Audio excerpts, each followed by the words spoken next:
حصہ دیتا ہے۔ اور بھائی کے نام سے اگر باپ نے اپنی ہی حیات میں زمین رجسٹرڈ کر دیا تھا تو باپ کے گزرنے کے بعد وہ بے ایمان بھائی اپنے دوسرے بھائی کو حصہ دینے کے لیے تیار نہیں ہے، اور وہ باپ بناتا ہے کہ میں نے اپنے باپ سے ہی حیات ہی میں خرید لیا تھا، اس لیے اس کھیت میں زمین میں دوسرے بھائی کا کوئی حصہ نہیں ہے۔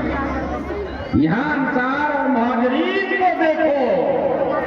اس بات کو سنتے ہی حضرت عبد الرحمن بن عوف نے کہا بارک اللہ فی اہلک و مالک، اللہ تعالیٰ تیرے مال اور تیرے اہل و عیال میں برکت عطا فرمائے۔ اس کے بعد حضرت عبد الرحمن بن عوف چھوٹی موٹی تجارت شروع کرتے ہیں گھی اور پنیر کے ذریعے سے، یہاں تک کہ کچھ مال آ جاتا ہے اور ایک تاجر ہو جاتے ہیں، اور پھر وہ شادی بھی کرتے ہیں۔ ایک دن اللہ کے نبی نے دیکھا کہ ان کے کپڑے میں یا جسم میں زرد رنگ کا نشان تھا۔ اللہ کے نبی نے فرمایا کہ عبد الرحمن یہ کیا ہے، یہ کیسا رنگ ہے تمہارے جسم میں؟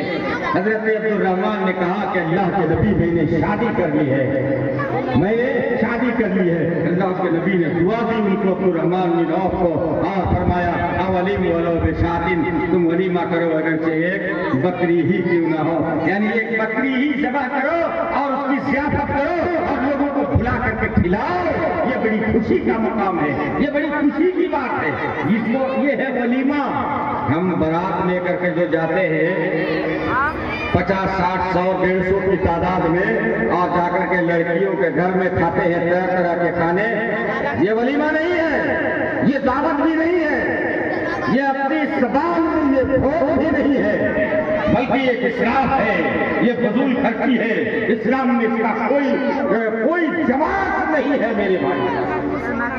10 گاڑیاں 12 گاڑیوں کو لے کر کے آپ بارات جاتے ہیں، بھر بھر کر کے جاتے ہیں، اور ابھی حد تو یہ ہو گئی کہ بارات میں عورتیں بھی جانے لگی گاڑیاں بھر بھر کر کے، اور یہ بیماری سب سے زیادہ ماڈرن گھروں میں دکھائی دیتی ہے۔ ہم مکھیا ہیں تو ہمارے گھر سے بارات عورت جائے گی، ہم سرپنچ ہیں تو ہمارے گھر سے جائے گی، ہم بہت بڑے آدمی ہیں، امام صاحب ہیں تو ہمارے گھر سے جائے گی، غریب غربا کے یہاں سے بھی جاتے ہیں، وہ بھی ونچت نہیں ہے، ان کے یہاں سے بھی جاتے ہیں۔ لیکن میں کہنا یہ چاہتا ہوں کہ اتنا دبا دبا کر کے جو جا کر کھاتے ہو، اس دعوت کی کوئی حیثیت شریعت میں نہیں ہے، بلکہ عبد الرحمن بن عوف نے کہا کہ اب تم نے جب شادی کر لی ہے تو جاؤ بکری کاٹو اور گوشت کر کے لوگوں کو کھلاؤ، یہ ہے ولیمہ۔ جب تم شادی کر کے اپنی بیوی کو گھر لاؤ، اس کے بعد تم دعوت ولیمہ کرو، خوب کھلاؤ لوگوں کو، خوب کھلاؤ۔ ایک ضمنی بات تھی حدیث میں آئی، لیکن میں دکھانا یہ چاہ رہا تھا کہ اسلام میں بھائی چارہ کس طریقے کا ہے میرے بھائیوں۔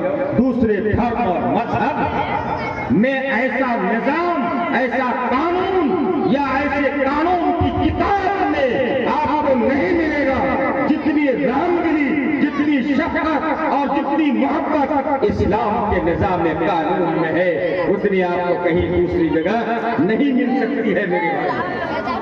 اللہ کے نبی صلی اللہ علیہ وسلم نے فرمایا کہ ایک انسان اگر کسی بیمار انسان کی تیمارداری کرتا ہے تو اللہ کے نبی فرماتے ہیں ایک آدمی اگر کسی آدمی کی تیمارداری کرنے جاتا ہے، یعنی بیمار ہے، اس کو صرف دیکھنے کے لیے جاتا ہے، آپ کیسے ہیں، کیسی طبیعت ہے آپ کی، آپ کا علاج چل رہا ہے یا نہیں چل رہا ہے، صرف اتنی پوچھ گچھ کرنے کے لیے اگر وہ آدمی جاتا ہے صبح کے وقت، تو نبی نے فرمایا کہ 70,000 فرشتے اس کے لیے مغفرت کی دعائیں کرتے رہتے شام تک، اور اگر شام میں جا کر وہ انسان بیمار انسان کی تیمارداری کرتا ہے تو صبح تک 70,000 فرشتے اس کے لیے مغفرت کی دعائیں کرتے رہتے ہیں۔ اگر آپ تیمارداری کرنے کے لیے جائیں گے تو آپ کی محبت بڑھے گی، آپ کے اندر اخوت بڑھے گی، بھائی چارہ بڑھے گا، اور یہ چپکلیس ہمیشہ کے لیے ختم ہو جائے گا، کیونکہ قیامت کے دن اللہ تعالیٰ پوچھے گا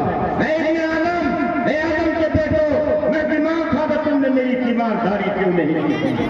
میں بیمار تھا تو تم نے میری تیمارداری کیوں نہیں کی تھی؟ وہ کہے گا کہ اے رب العالمین، تو تو رب العالمین ہے، تیری میں تیمارداری کیسے کروں؟ تو تو سب سے بڑا پروردگار ہے، تیری تیمارداری کیسے کروں؟ اللہ تعالیٰ کہے گا کہ میرا بھلا بندہ بیمار تھا، تم نے اس کی تیمارداری نہیں کی ہے. اگر اس دن تم اس کی تیمارداری کیے ہوتے تو مجھے تم اپنے پاس پاتے. میرے بھائی بھائی چارہ کا نظام قانون دیکھیے کہ بیمار انسان کی بھی جاؤ اور اس کی حالت جا کر کے پوچھو, اور پوچھنے کے بعد آؤ محبت بڑھے گی, نفرت ختم ہو جائے گی. اس کے خاندان والے سوچیں گے کہ انسان میرے باپ کو دیکھ کے آیا, میرے بھائی کو دیکھ کے آیا. یہ نفرت ختم ہو جائے گی, نفرت کی بیج سڑ جائے گی اور محبت کی بیج پنپ اٹھے گی. کھل درخت پودا یہ کھل اٹھے گا. میرے بھائی ہم کرتے کیا ہیں, ہم اپنی زندگی میں کرتے کیا ہیں؟ جتنے اختلافات, جتنے حسد اور جلن, جتنے ڈر ہماری شیر صاحبادی قوم میں ہے, کسی قوم میں ہم نہیں دیکھتے ہیں. جہاں جاؤ جھگڑا مسجد کا, جہاں جاؤ جھگڑا سرداری کا, جہاں جاؤ جھگڑا مدرسے کا. اس کی آج مثال بابلان کی سرزمین میں دیکھتا ہوں. میں جس دن بنیاد ڈالی تھی دیوار نہیں تھی. آج جب میں آتا ہوں تو مجھے افسوس ہوتا ہے کہ بیچ میں سب سے سکندر لگی ہوئی ہے. کیوں؟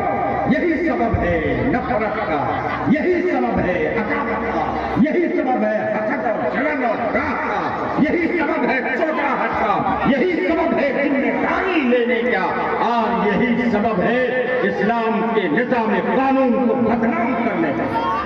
کون سا ٹوٹتا تماشا لگا دیا آپ نے؟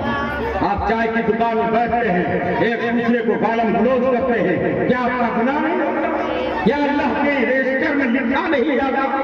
نبی نے فرمایا کہ صحابیوں تم میں سے مفلس انسان کون ہے, فقیر انسان کون ہے, بتاؤ. صحابہ کرام نے فرمایا کہ اللہ کے رسول مفلس انسان تو وہ ہے جس کے پاس مال نہ ہو, دولت نہ ہو, وہ انسان مفلس ہے. اللہ سے کہا کہ نہیں, مفلس وہ انسان ہے جو میری امت میں قیامت کے دن نماز لے کر کے آئے گا, زکات لے کر آئے گا, وضو کو لے کر کے آئے گا, لیکن اس کی حالت یہ ہوگی قد شتم ھذا وقذف ھذا واکل مال ھذا وسفک دم ھذا وضرب ھذا. اس کی حالت یہ ہوگی کہ وہ انسان کسی انسان کو گالی دی ہوگی, کسی انسان کا مال کھایا ہوگا, حرام مال وصول کیا ہوگا, وہ انسان کسی کو تہمت لگائی ہوگی, کسی کو مارا ہوگا, کسی کو خون بہایا ہوگا. قیامت کے دن اس انسان کی ساری نیکیوں کو چھین کر کے اس انسان کے سر پر لاد دی جائے گی, اور اس کے پاس کوئی نیکی نہیں رہے گی, صرف گناہ کا پہاڑ رہے گا, اور پھر اس کو جہنم میں دھکیل دیا جائے گا. میرے بھائیوں, بزرگوں اور دوستوں, اس لیے دنیا میں چند دنوں کے مہمان کو حسد اور جلن کو ختم کرو. دینی کام کرو تو اتحاد کے ساتھ کرو, آخرت کا کام کرو تو اتفاق کے ساتھ کرو. اپنے دل کی کدورتوں کو دور کر دو اور محبت کا دیا جلا دو, محبت کا چراغ جلاؤ, تاکہ یہ دھرتی قیامت تک کے لیے روشن رہے. اور اگر تم تاریکی دیکھنا چاہتے ہو تو آپس میں ایک دوسرے کے ساتھ بھیجا. آپ سے تو کچھ کرنا ہوگا نہیں, لیکن بھلا آدمی بیکار ہے, بھلا آدمی بے ایمان ہے, بھلا آدمی یہ کرتا ہے. ارے تم اتنا بڑا ایماندار ہے, ایک بلڈنگ تعمیر کر دو مدرسے میں اور بناؤ چلاؤ ادارے کو. یہ نبی کا ادارہ ہے, یہ صبح نبی کی طرح یہ اسلام کا ایک قلعہ ہے, دفاع کر کے چلاؤ. لیکن تم سے کچھ ہوگا نہیں نفرت پھیلانے کے علاوہ. نفرت کو پھیلاؤ میرے بھائی, قوم کے اندر, سماج کے اندر محبت پھیلاؤ, سلام پھیلاؤ, آپس میں ایک دوسرے کو توڑو نہیں. توڑنے کا کام ہمارا نہیں, توڑنے کا کام شیطان کا ہے, توڑنے کا کام مومن کا ہے اور سچے اور پکے مسلمانوں کا ہے. باتیں لمبی ہو رہی ہے, میں باتوں کو لمبی نہیں کرنا چاہتا ہوں. آپ کو یہ پیغام دینا چاہتا ہوں میرے بھائیوں, یہ اسلام کا قلعہ ہے. اس اسلام کے قلعے کو بچانے کے لیے سارے لوگ متحد اور متفق ہو کر کے اس کو چلانے کی کوشش کریں, آگے بڑھانے کی کوشش کریں. آج مرام کا صبح, کل ہو کر کے بخاری کا درس ہوگا انشاءاللہ. یہ تمنا آپ کے دل میں ہونی چاہیے, اور جتنی حسد اور جلن اور دل میں ہے ان تمام چیزوں کو دور کر دو. اللہ سے دعا ہے کہ الہ العالمین تو ہم تمام مسلمانوں کے اندر, ان کے دلوں کے اندر محبت اور بھائی چارہ قائم کر دے. آمین. وآخر دعوانا الحمدللہ رب العالمین. السلام علیکم ورحمۃ اللہ وبرکاتہ.